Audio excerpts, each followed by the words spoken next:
Welcome to the Happily Family Conference. We are your hosts. I'm Cecilia Hilkey. And I'm Jason Hilkey. And we are delighted today to have Erin DiMaggio with us. Erin is a mom, wife, blogger, children's book author and illustrator, personal trainer, and the creator of Wonder Women Unite, a women's wellness group, and Empowering Mamas, an online mothering resource. Erin is active. She's run a yoga personal training business, and she's run marathons.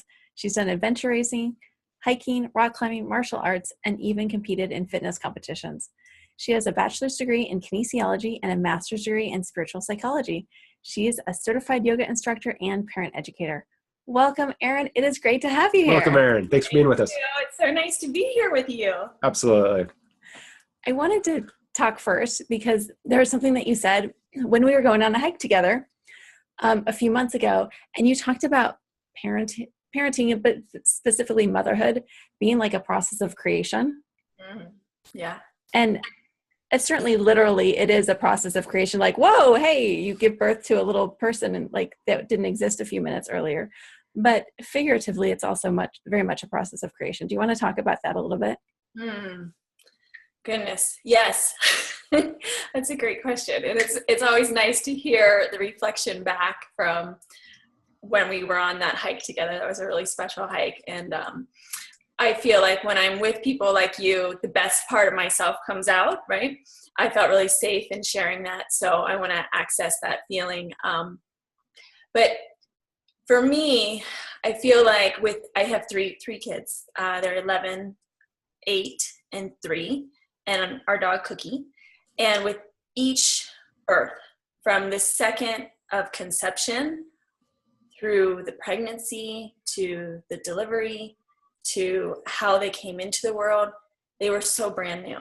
Each one was so different and so unique. And I felt like with each baby, I became a new person too. I'm always, with each one, rediscovering who I am and who they are every single day. You know, every single day there is something new unfolding. And because I've always practiced mindfulness and been connected with a spiritual practice, I see them as my teachers. And so there's always this new opportunity that presents itself where I have to create a new version of myself to parent them in the way that they need. Some days I do it well.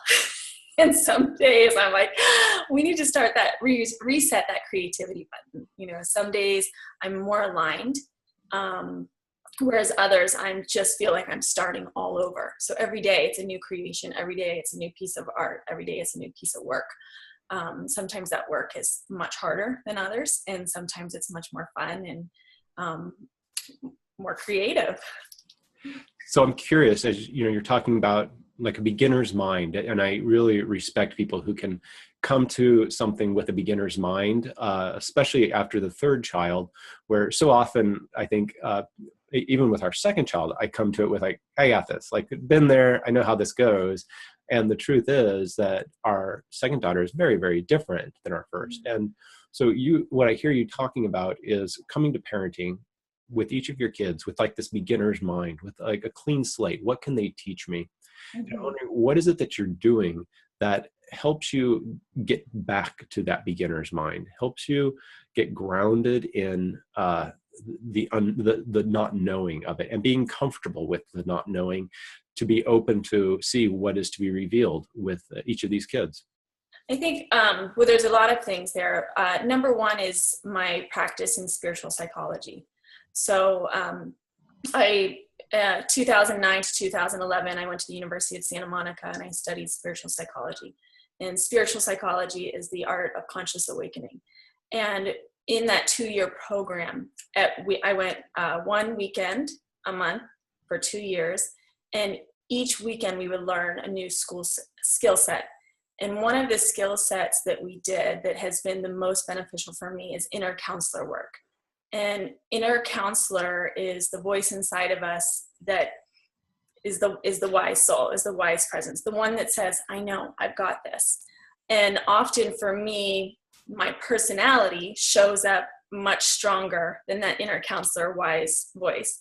And today was a perfect example of it. You know, I have all 3 kids by myself. My husband's at work, and my oldest son, who loves his iPad, and that's oftentimes a struggle, is getting him off the iPad out the door. And so I had gone into his room, asked him to put on his shoes, and I said, okay, I'm going to wait for you in the car, because I've discovered that if I just go outside, I can remove myself so I don't feel triggered. 5 minutes later, he's still not in the car. So I run back inside, and I'm like, Frank, like, we need to get in the car. What are you doing? And my first reaction was anger. I was so mad, but what I'm learning more and more and more to do is to wait. Because my old pattern would be to justify that anger. I have every right to be pissed off at him right now. I mean, I asked him 10 times, I laid it out. I can be angry. But instead of trying to work it out with him, I decided to get really quiet. I'm like, okay, what is going on for me right now? And what was going on for me, what I would start to do is use those spiritual psychology tools. So the spiritual psychology will access the inner counselor. So I began having an internal dialogue, talking to myself so I could work this through, because I knew I didn't need to work it out with him. I needed to work it out with myself. And I was like, I'm feeling upset. I'm feeling triggered. Why am I upset? I'm like, I'm overwhelmed.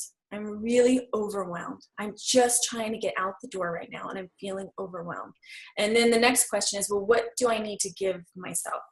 And I'm like, I need to give myself more time. And I'm like, I don't have time. So it's this dialogue back and forth where I'm having these 2 conversations where there's this really wise, sweet soul presence that is unconditionally loving, that is so caring and empathetic. And then there's the other part of me that is this smart aleck, the firecracker, the feisty one. It's like, I don't have time, but this is all going on inside my head. I'm totally quiet. And luckily for him, he's not a very talkative kid. So he just gets in the car and he just sits down and he's just sitting there, right? And so I'm having this dialogue. And what I do is I work through that process. And so I'm learning in that moment what's going on for me and what I need to give myself so that I can stay in that unconditional love, and then once I work through it with myself, then I think, then I go to Frank, I'm like, well, what's going on for Frank? I'm like, he just likes playing his iPad. It's really that simple. Like he's not trying to make me mad. He's not trying to make me angry, but I have to work on anywhere where there's judgment. And there's usually, when I'm angry, there's some sense of judgment, like he's not helping, he's wrong. Why does this kid not care about me? And none of that's even happening, it's like, he's just on his iPad. This is something I need to work out inside my own head. And so I did that, and knowing that I was going to be speaking with you guys today, I was on higher alert, right? Like, okay, well, I'm talking about these principles of spiritual psychology. Now I have to turn up the volume and practice it a little bit more today. So it's almost like Spirit just set that up for me, like this is this perfect opportunity to see if I can actually practice this skill set. And so there's a lot of work involved in that, right? There's a lot of creativity because I'm having these multiple conversations. And then usually what ends up happening is once I'm done with all of this, we call it the monkey mind, all of the chatter, then there's silence, right? And then there's hush, and then there's a quiet sensation. And in that quiet sensation, then I can connect with him, and then we can create a new moment. So did I answer your question? Oh, absolutely. Absolutely. Such gold in everything that you just said there. And Yeah. I have so many things I want to talk about, but do you want to say something? Yeah. Well, it just reminds me so much of language that other people have used. And I've not heard the inner counselor terminology before, but I was just listening to a TED Talk from Elizabeth Lesser yesterday, and she talks inside herself, she has a warrior and a mystic. Same sort of thing that you're talking about. And then we had the pleasure of interviewing Tara Moore, who has her Playing Big kind of program for women, and she talks about an inner mentor. That was in the last conference. Yeah. And I just love that we're all using kind of the same language. I think of it as like in my language, I call it a deep knowing. There's a deep knowing that we have underneath all of it. And that when we get rid of, the monkey mind, that we can tap into it. And we really actually do know what to do in those situations if we come from our deep knowing or our inner counselor. And so much of what you were talking about there points to one of the things that we talk about in our in working with parents is taking care of ourselves first, like giving ourselves some empathy, resolving whatever we need to resolve before we're working it out with the kids. And that's not easy work, like you just said. I mean, that's just the first part of it all. And it can go really fast, and it can be easy sometimes, and sometimes it may not be. And I hear a lot in what you say around, first of all, being able to recognize that that's something that needs to be done. I mean, that just at the very, very basic level of just being mindful enough to recognize, like, oh, I need to take this moment and actually start to process some stuff first. And I'm wondering if it's you said you have a spiritual mindfulness practice that you do that gives you that access, that has you be able to recognize that you need to do the work. What kind of spiritual mindful practice do you do? Well, I do a combination of stuff. I meditate. I don't meditate every day and not consistently, but every time I do, I feel a profound shift inside myself. And the meditation process is different each day. I don't do a specific type of meditation. It's usually what I'll do is I'll sit down and become aware of what I'm feeling in the moment. So I sit down and ask myself, where am I now? Where am I now? Where am I in my personality? Where am I in my body? And I begin to do a sensory inventory, I guess you can call it, where I pay attention to all of the senses inside myself. And then I kind of have a goal, and my goal is to find silence, to find stillness. But in order for me to find stillness, I need to go through that mental process first. And I use those spiritual psychology principles of tuning into inner counselor to find out where I am in the moment. But one of the best things for me is running. And when I go running, I do that inner counselor work on the trails. And we have trails near us, and there's usually nobody there. So sometimes I'll actually talk out loud on the trails, or when the dog, I love when the dog is with me, because then if somebody comes along, I'm like, oh, I was talking to the dog. And then I work to find silence. So really, I guess my practice is in finding more stillness inside my mind, because then I don't react. When I'm quiet and centered, I'm able to observe. So I would say the spiritual practice is learning to observe more without a sense of judgment, learning to observe and just see what I see without putting a name on it, or a right or a wrong or a good or a bad. So I think my spiritual practice is more of a walking and meditation, doing it in motion, doing it in movement. I would love to do yoga all day long. I could do that, but it's not realistic. It's not realistic for me to take a trip to India, and, that's just not where I am in my life right now. For me, my practice is, how do I stay grounded and connected to spirit while I'm doing all that I'm doing, while I'm raising my kids? How can I be here now? Right. That's so, I wish that I could do more of a moving meditation, like running, walking. I don't do well with movement meditations. We were interviewing Daniel Rickshoffen, and he's the same way. He that's what he does. He does his meditations through, I think Qigong was one of them, and I think yoga and movement. Dancing. And for me, I don't know, my mind goes wonky when I'm moving around. I'm more like when I meditate, it's like sitting, and I feel like I could sit forever. It's something that just really works for me. But movement, just kind of, I go left field on that. So it's just interesting to hear other people's perspective on meditation and how different people have different meditations. And I think there's value in being able to do a meditation in movement, because that's kind of more real life. And I think that's one of the things that maybe I struggle with because I'm moving around in my life and life's happening, and I want to be able to put my meditation into practice that I practice into real action. And, I can't just sit and do nothing in the middle of life. It's, I've got the kids or I've got life happening. So anyhow, I'm always interested in how people have different practices. Yeah. And yet sometimes we do sit and do nothing with the kids. Yeah. We need to take that. And I know you do it.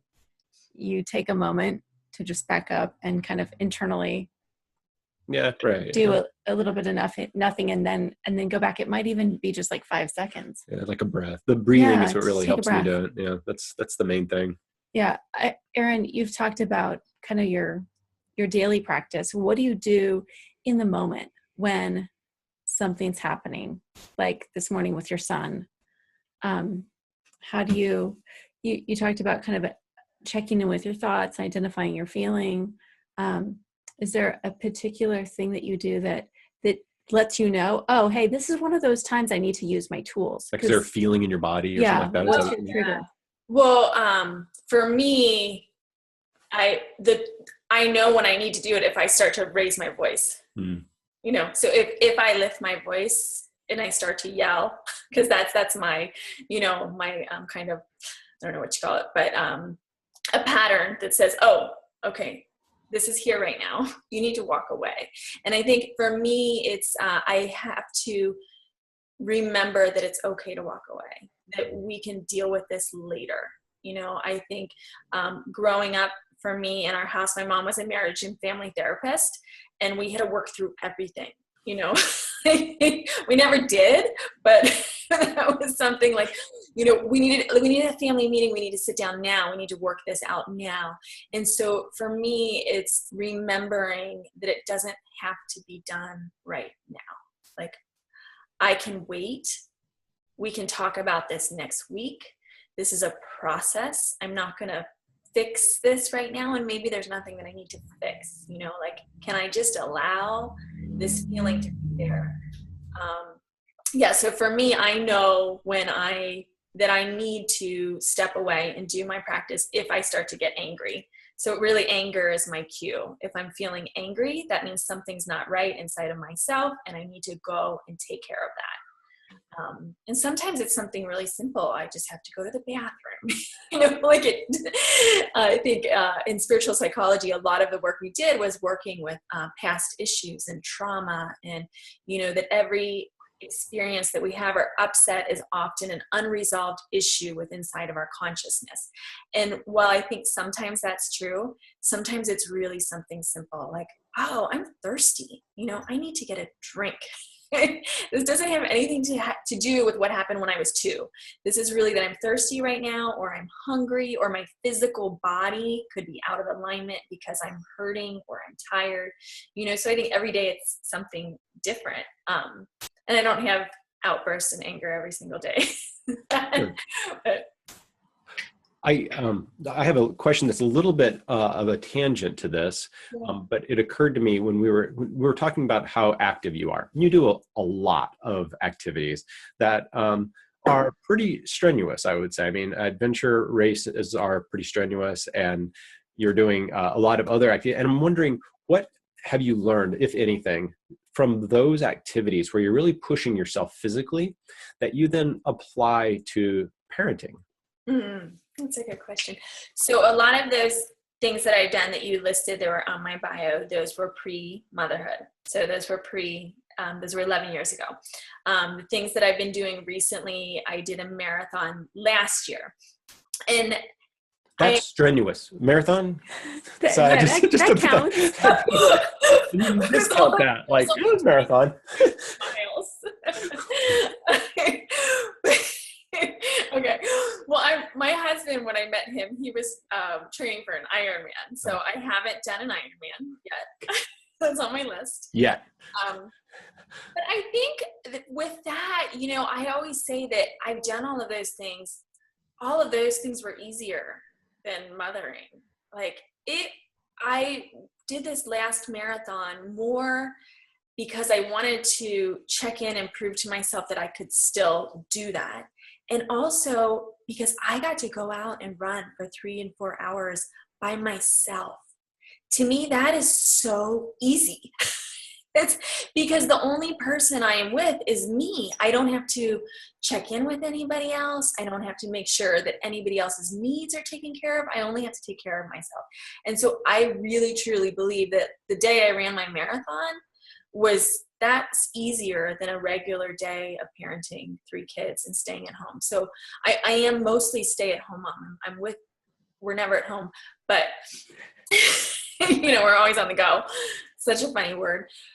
But I think that doing those types of races, those things fill me up. They fill my bucket because I love movement. I love moving unhinged, not carrying another baby. And I do love carrying my baby, so I don't want it to sound like that. But when I'm mothering, I'm constantly thinking about them. Everything is like, how are they? How are they feeling? What's going on for them? How can I be of service? And the racing and adventure stuff, that's just fun. To me, it's really easy. I don't think I quite answered your question, but I think what I would say, what I learned for it is to just keep going, right? Like, just keep going. Even when we get to the finish line, there's always another race to do. Like, just keep going and trying to enjoy the journey and not worry so much about getting somewhere, right?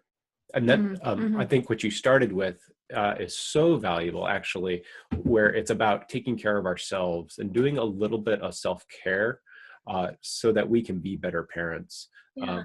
I think that I'll say we, just for most parents, we forget, like, once we have kids, all of a sudden our lives do become all about them. All of a sudden we're responsible for them and we need to do a lot, and they're very demanding of us early on, and it changes over time. And I don't know that we shift. I know it's been a challenge for me to shift in being able to take care of myself as time has allowed, and filling up our own buckets and, watering our own trees, whatever analogy you want to use, because that does help us be a better spouse, a better parent. And that's what I'm hearing. And what you're saying is that's the thing that fills you up, that gives you joy and has you be a better person. So that's probably the most valuable thing. I mean, that's what I took away from what you just said there. It's real valuable, I think, for any parent. Yeah. I think self-care is huge. And it wasn't, I didn't get this. I didn't understand how big it was when my children were little. I thought, I'm just going to give and give and give, and I'll just empty myself. And that's what my role is as a mother, that I'm not supposed to have needs. I'm just supposed to be the need meter, the need fulfiller for everyone else. And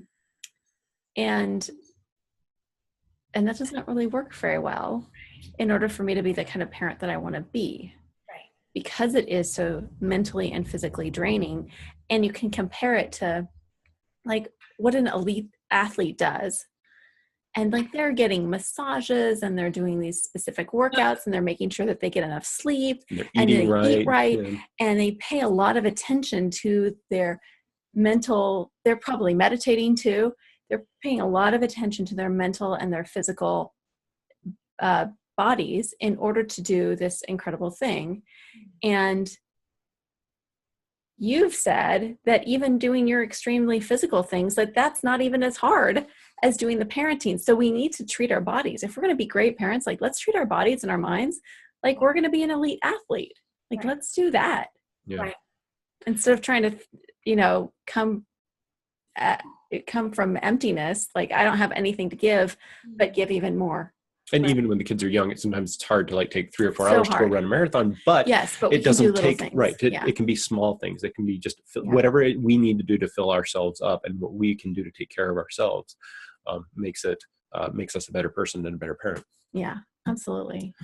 And that's so much of what your work is too, is encouraging, empowering women to care for themselves.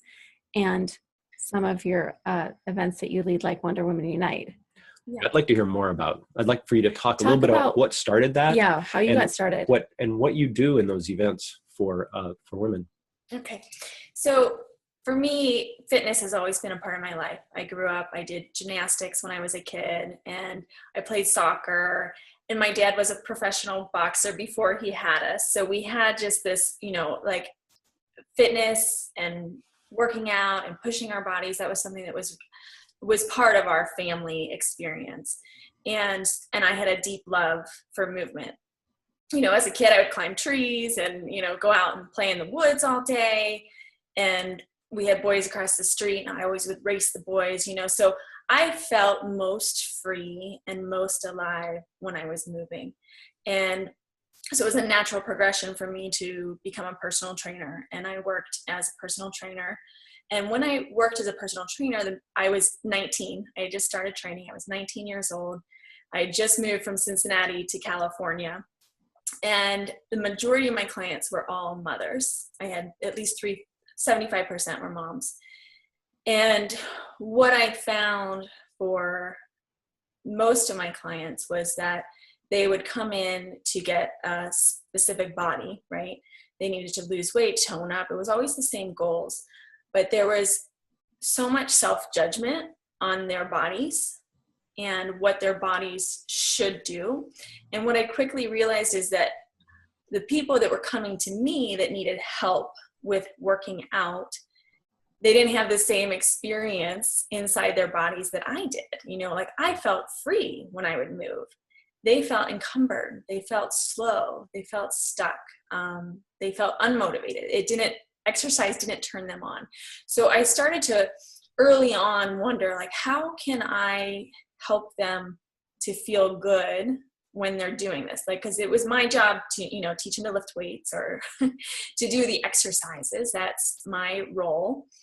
But I knew that unless I could change their mindset about the workout and help them to feel good, they wouldn't do the exercises when I wasn't there. And that's really the goal of a trainer is, to give them the tools they need to empower them so that they like fitness, they like working out.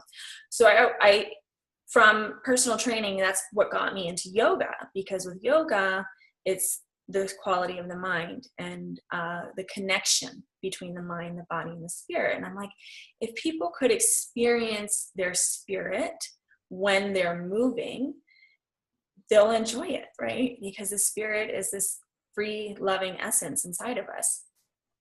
So I started to kind of create these programs in my head, and I began when I was training, I would try to infuse different ideas and thought processes with my clients. And it started off really simple when they're like weight training, like just say, I'm strong, when you're like bench pressing. And I had like one woman who was 80 years old, and we started off with these 2-pound weights. I'm like, I want you to say I'm strong. And so I started to infuse those positive affirmations with exercise. And I did that quite a bit, but I always had this vision of creating a space where women would gather together and we would empower each other, because I didn't want it to be only me getting them to exercise. I wanted us, all to be this collective, collaborative group of women that would inspire and uplift each other, not just at the gym, but in life. And when I went back to school at the University of Santa Monica, part of my goal was to learn the principles of spiritual psychology and infuse that into a workout program. And that was 2009 to 2011. And then I ended up having another baby. I had David. And so it was just put on hold. And I started realizing that I had to tap into the skill set that I had and use it somewhere. So that's why I started Enlightened Mamas, which originally was more of a blog and an online community. And I wrote about self-care and self-love for a year. And I don't feel like I had too many people reading. Every once in a while, I'm like, oh, I read. Somebody would come up to me and say they read my blog. I was like, oh, you're the one person. And I'm like, writing for me was a great anchor, but I remembered my original intention that had started 20 years before that when I was 19 and training. I'm like, I have always seen this group that I wanted to create, and I realized that now was the time. Was last year. And so when I started to think about creating Wonder Woman Unite, the first thing that popped up was kind of a little insecurity. I had my bachelor's degree in kinesiology, master's in spiritual psychology, all these yoga certifications, but I didn't feel like I was confident enough. Like, I don't know if I can lead this group. And so I did my inner counselor work. And my inner counselor came in and said, can you remember a time where you actually felt like you were good enough? And the image that came to me was when I was a little girl watching Linda Carter on Wonder Woman, and I would put on my Wonder Woman underoos and spin around the living room. You know, I was probably 5 or 6. But I was like, yeah, I remember when I used to think that I was Wonder Woman. You know, it wasn't that I was watching Wonder Woman, but I was Wonder Woman. And so I thought, well, maybe I can infuse this class where we do all the things that I love and things that I'm trained in, spiritual psychology, yoga, we can run on the trails or walk on the trails, and I'll call it Wonder Woman Unite. And so I did the first one last year in the spring, and the response from the participants was just so amazing, because the thing that every woman said was, I so am needing space. And I'm like, I am a space provider. You know, that's what I'm going to do. You know, I'm going to use this skill set, but more than anything, what I want is to have a space that is easy for people to come to. And I do this, so far I've been doing it in my backyard. We have plenty of space for that. And then we have trails around us. But I'm going to provide a space so that women can come and feel wonderful, you know, so that they know that they're not coming. It's not about losing weight. It's not about getting a 6-pack abs. You know, it's not about all these things that the fitness industry says we need to have. It's about knowing that you're already perfect as you are. Like, we're just here to remember that. I feel like I'm talking a lot. So I love this it. is fantastic. It's so great. It's clearly a passion of yours. Did I answer the question? Absolutely. I mean, I think that what I was curious about was how that event came about. And you clearly answered that, the passion behind it and what you're trying to provide, or what you are providing for women and mothers that are in that space. You're providing that space for them. And that's something that I think is probably difficult for women to find in the way that you're providing that unique opportunity. Yeah. For me, it was that you provided space, but you also, this is going to sound weird, you also gave me permission. It's a lot easier for me to just, in my daily routine, be like, oh, I'll do that later. I'll do that later. I'll do that later. Whatever, meditation, self-care, sleep. It's easy for me to push it off. But if I have an event that I'm going to, then it gives me permission. It carves it out in my schedule. And that was also something that I so appreciated that Wonder Woman Unite provides. The one thing I wanted to ask you about was because you had us do an exercise, listening exercise, that was really powerful. And I wanted you to describe why you had us do that, what listening gives to each other as human beings. Was this on the trio? Yes. Okay, so one of the when we did at the University of Santa Monica, one of the practices that we did every weekend was what's called a trio. And a trio is like a group counseling session where you have 3 people.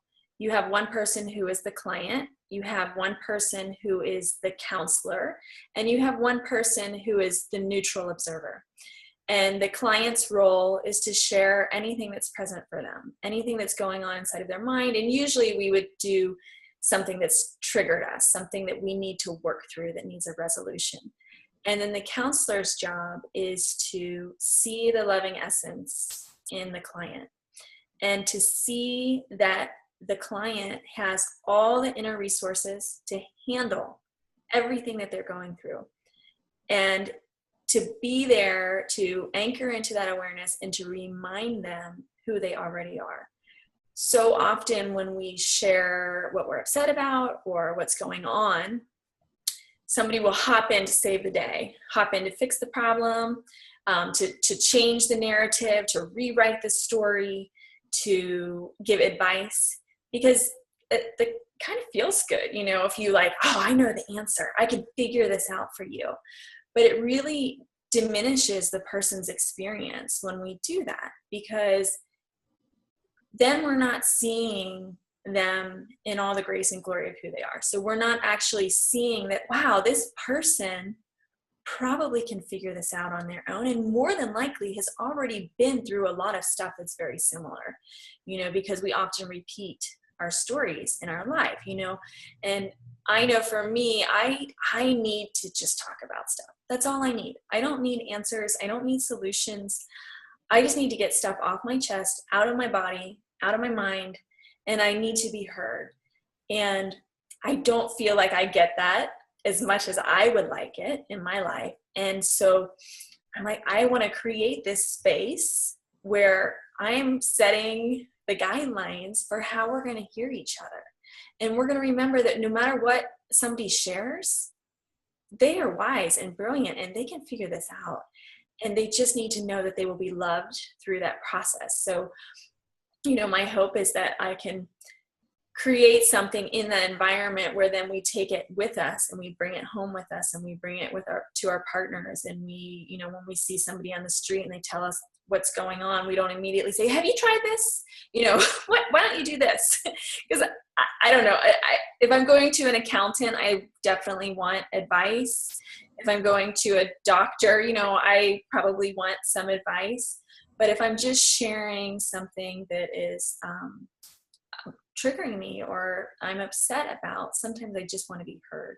So that's what the heart, it's called heart-centered listening and heart-centered sharing, where we really share the deep matter that's going on inside of us. So I'm going to, I'll disclose some ignorance here. I believe it's in Buddhism, but it's at least there is a practice with a group where there's a wise person. And this probably goes across many different practices, where there is people that surround that wise person, that their only job when that wise person is speaking to a group or is presenting, the responsibility of this inner circle is just to sit there and listen with an intention of this person is speaking in power and heart and all of these very, I guess powerful is the only way I can say it, powerful intentions. And that's the only job that they have during that whole time, is just to listen to them in that way, so that that person can really touch other people that they're speaking out to in whatever the presentation is. So I'm showing some ignorance here in that I don't remember exactly the background of it, but it strikes me very much in what you're saying, in the power of listening and what we can do when we're interacting with someone, that listening can be sometimes more powerful than the fixing. And I would say maybe oftentimes is more powerful than the fixing and the offering of advice. As much as we want to help, sometimes that help can be just in the form of listening, and listening to the person powerfully, and listening to them in a way that really sees their higher self inside of it.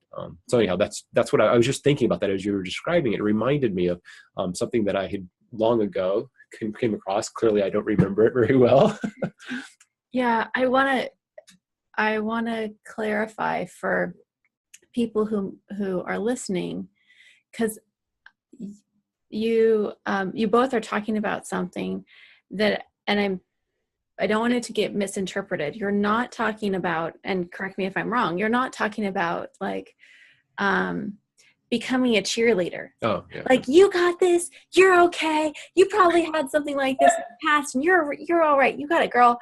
You're not actually talking about that.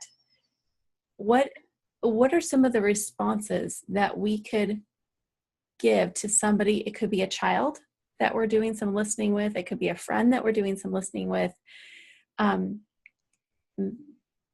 are not just sort of false, like, affirmations. Responses. And also, I think you're asking, how are you thinking about it? Yeah, and it could even just be a mind shift, a mindset shift. And it could even be no response at all. It could be just a respectful silence and holding the space. What would you say to that, Erin? Well, first of all, thank you for clarifying, because even as you described the cheerleader, inside my head, I was like, oh God, I would hate that. But I think what you offered there is holding space. Like that is really what you're doing, is you are saying, I'm here for you. And different situations are going to call for different responses. But for me, one thing that is the most helpful is that when the person is listening, they're quiet, and I feel like they love me, that there's a sense that they really genuinely care. And that's not always something that we can put into words in the moment, but it's really about a presence. It's the presence that you're holding for the person. And you can tell the difference when somebody is listening to a story and they're just waiting to put something else into that story or to change it, right? Versus when I feel like they really want to hear what I have to say. Like right now, as I'm looking at your faces, I'm like, you guys really want to hear what I have to say. Like, you're talking to me because you care about how I see things. And so I think there's definitely verbiage that we can use, I hear you, or I think I hear you is one of my favorites, Tell me more. I more. love it when people say, tell me more. Tell me more. Or just, I make some, because I can talk too much. And so I try to keep my mouth closed and I'll go, yeah. A little silence so that they know that I'm hearing what they're saying. And I think that eye contact too, and the heart presence.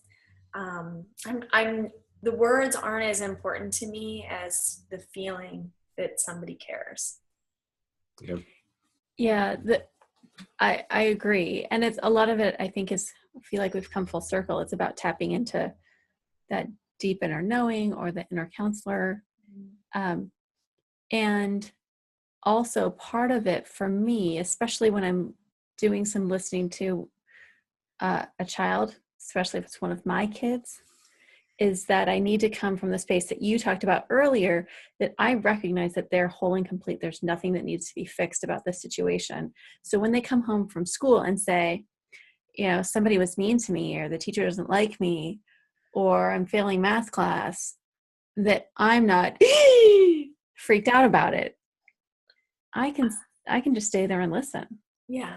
And I can trust that they can figure out something to do in that situation. And I'm also realizing that this has been such a great conversation that we could talk for a while about this. Like, I want to be respectful of our time, because I know you do have a timeline today. And did you want to say anything else? That was it. Is there, so yeah.